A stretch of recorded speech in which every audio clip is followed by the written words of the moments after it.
got our Wegner. Came in from, where'd she come from? Bicknell's picked it up there today. We came down from Wisconsin. So we got a fresh piece.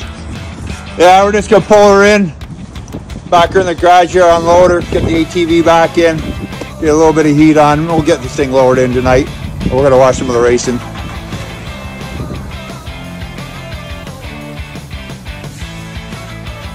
Blocking the sponsors here.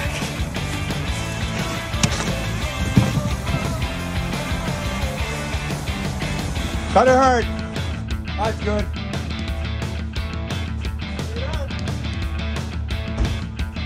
You know what though? I think we should take a station break to talk about toilets. I don't know about you guys, but they got these water conservative toilets. I don't know, unless you're mini-me and you take little mouse crops, they just don't wash it down.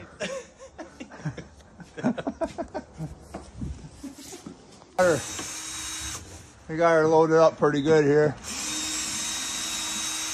Keep her nice and clean. Always nice to have a skid available, a crate I should say, to put a motor in when it's time to send it back to get it refreshened. Or I think the one though, we got 30,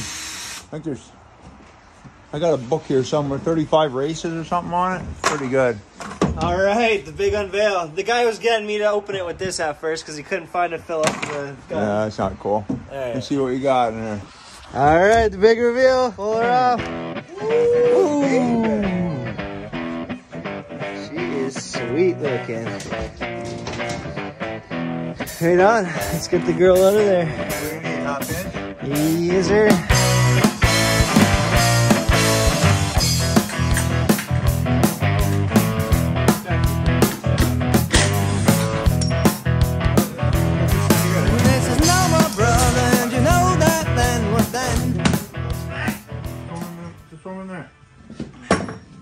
Behind you too. Don't yell at me. Where's this leg? Those some nice pieces. What am I trying? One of their big blocks. The other one that we got in the car got like 35 shows on it. 35 shows, I'm talking 50 lap sessions. 35 laps for the main event, another 15 for hot laps in the heat.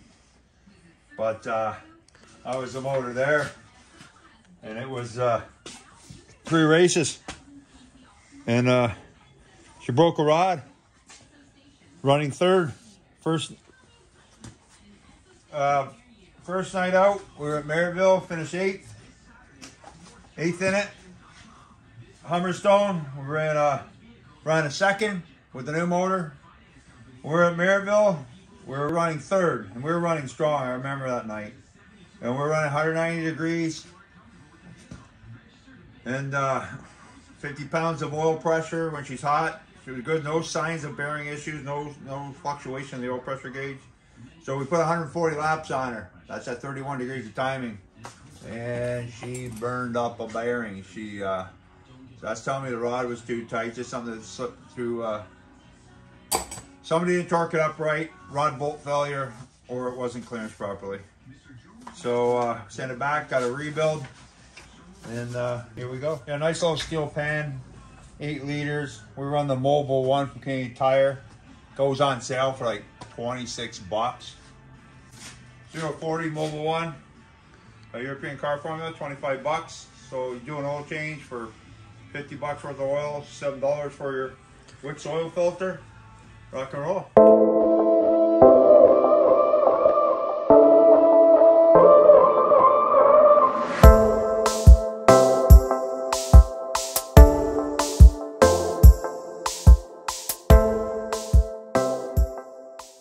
So, before you even go and lower your motor in, you want to Buzz these out real quick and just put a little bit of this red, put some blue Loctite on them. Just your starter bolts, these will tend to vibrate loose. I just take them out and double check, just put a little blue Loctite on them. They don't come Loctited? Oh, we're gonna find out in a minute. I don't think so. But see any blue Loctite? Maybe we'll buy you. Yep. Yes, sir. It's over here. Let's take a little bit of Scotch Brite and Tighten it up. There. Doesn't remove any material. It's just, they do got them going on snug.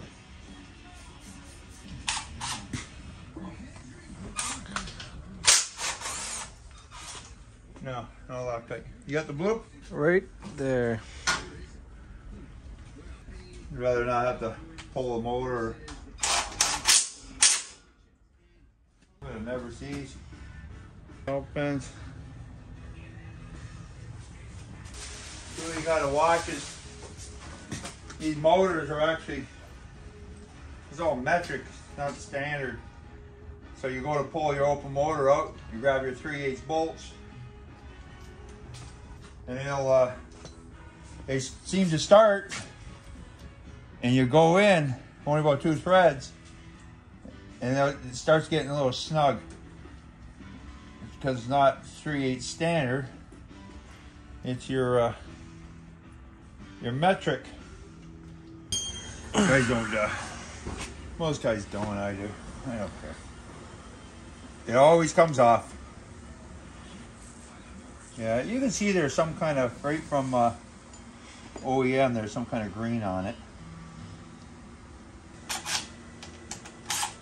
Good old Mastercraft.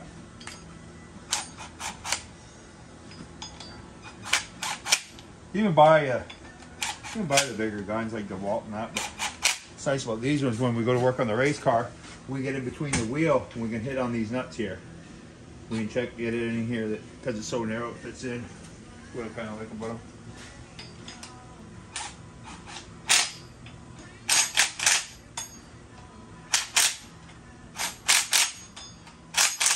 Ready to lower this puppy in? Yeah, rumor has it. There we go. That's locked in, so we can turn that a bit if we need to. Just before, right about there. That should sit right. That should just fall into place. And what I was saying is, it's already been dummied into the dowels, right? So it's already lined up there. So once we got that timed with that fairly close, we've got a transmission locked in high gear, so we take the train and we can turn it to time it to fall into place. Over and back in there. All right, pretty damn close. Slow her down slowly. So she goes. I'm getting really hot in here. Yeah. Well, the furnace is cooking. A lot different when it's not -10 out or -5 with the wind blowing. Pull towards a bit, Rich, towards you, towards the front of the car.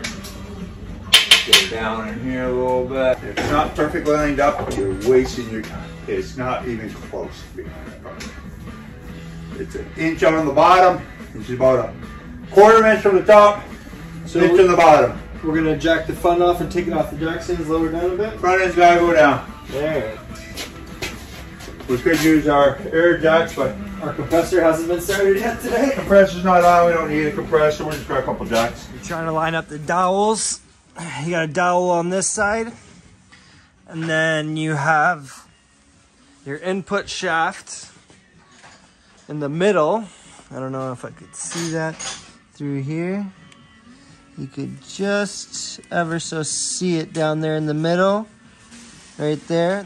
And then over here, you got another dowel on this side that you have to line up. She looks like she wants to go in now. Square now. Yeah. Huh? Yeah. Right, we're talking about square. This surface is squared up to this surface here. Now is we'll just use the bolts right here and we'll just draw it in a bit. So there's no point in fighting your motor until you have everything lined up. If you gotta drop your car up or down, and then make sure these surfaces here are square. If your motor's out like this and you're trying to get it in, you're not gonna get it in, vice versa, right? Nice and straight, she's gonna slide in.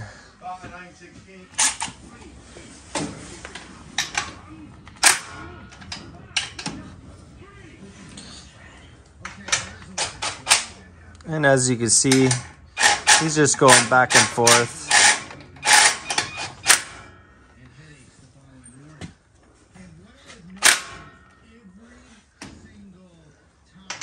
pulling it evenly in.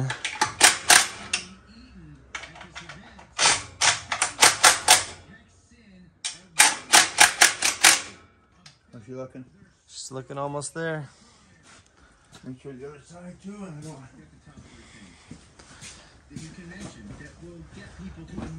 oh, that's perfect.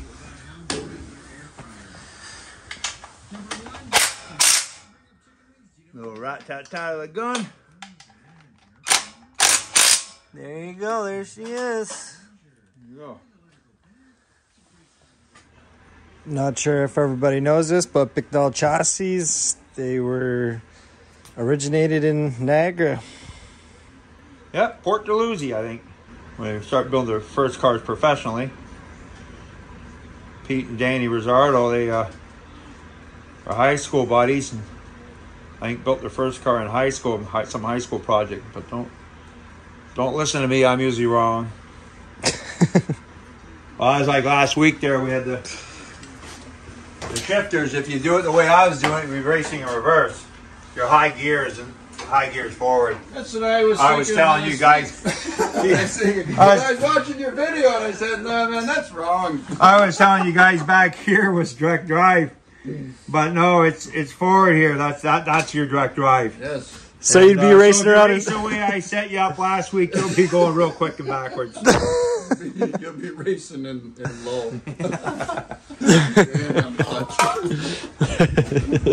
Good to see that the crowd alert. So when you get up to 30 kilometers an hour, you're not going to want to slam it back there. No. High gear is up there. This is low gear, and then back there is reverse. Right, and none of these will work.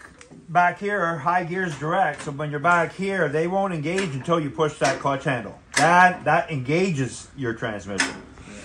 If you do it the way they said last week, that don't do it. $1,000 drive shaft and fancy Spicer yokes will be thrown right out the bottom of your car.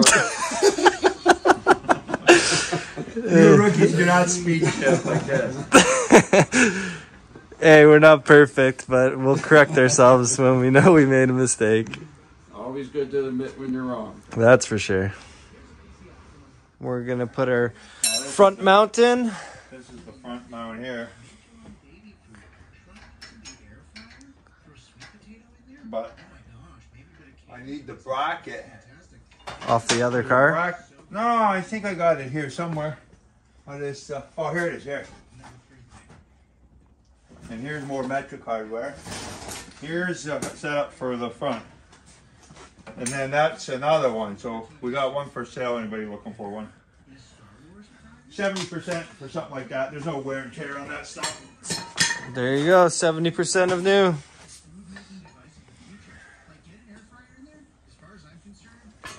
I'm hungry. I'm afraid. You're afraid? Maybe we should pick up some food and some Pepto-Bismol. I don't do that stuff. No? Why not? I don't do that stuff. You'd use it one time and you'd be like, oh my gosh, I've been missing out on this my whole life. This is the front. Look at that.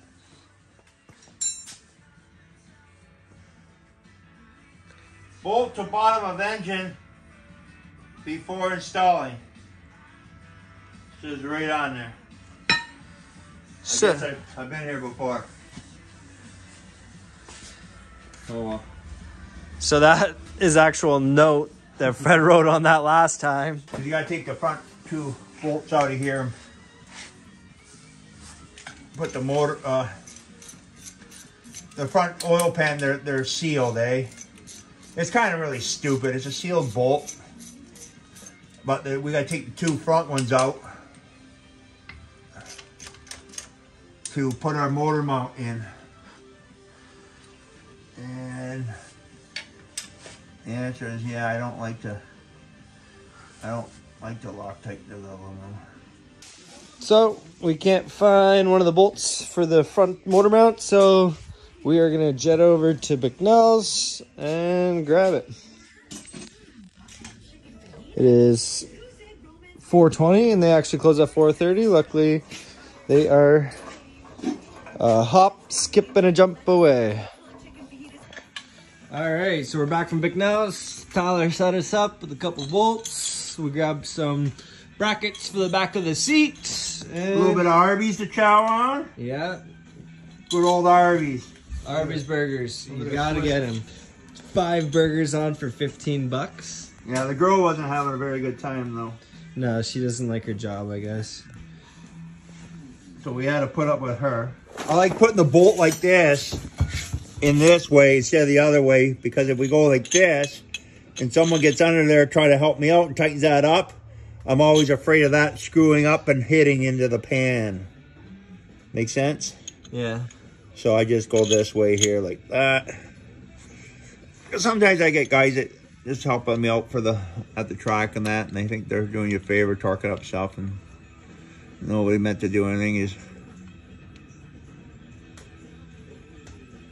And we're talking about when, for instance, say you're swapping a motor at the track or something like that, right? Then the thing about dirt track racing, everybody will come over and help you get your car together when you have a situation like that. So that's what we're talking about when somebody random coming and working on your car, because that's the kind of community we got at Merrittville and Humberstone. If you're wrenching on something, trying to get going, they'll help you out. What's the torque spec on those ones? There's only about 25 or till your wrist pops. That's the wrist pop? Yeah, well the gasket in there is, they got steel grommets in them. So I just give it a little, I just put a little dab on her there. The vibration will back those bolts out. So a little bit of silicone on them. We'll stop that. Little rubber biscuit that sits in there like this. This here's got a little shoulder on her. She sits right inside the cross member, if you want to call it that. And she just slides up in there like this. And there was a bag of bolts over there by Richard.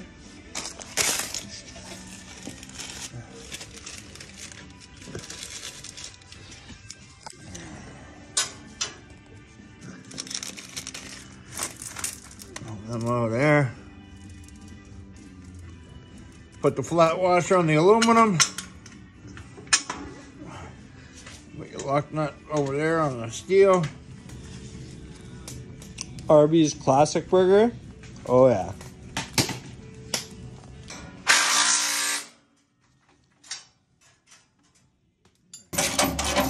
You're not even torquing this. You're just taking this plate out of your the washer here. You're just taking the plate out of that. That's it. That's all you're doing. You're not torquing this. It's because the motor's just sitting there. It's tighten the bell housing. Okay, we're good. All tight. All good. And she's almost in. Just got the rest of the bell housing bolts to go in. Yeah, that's Only right. size. The rest of those. Nice. That's the Wegner. Thanks for watching, guys. If you haven't subscribed yet, make sure you hit that subscribe button. Part 4 coming out soon. If you want to see some racing content like you're watching right now, make sure to check out the channel. And see you next time. Cheers.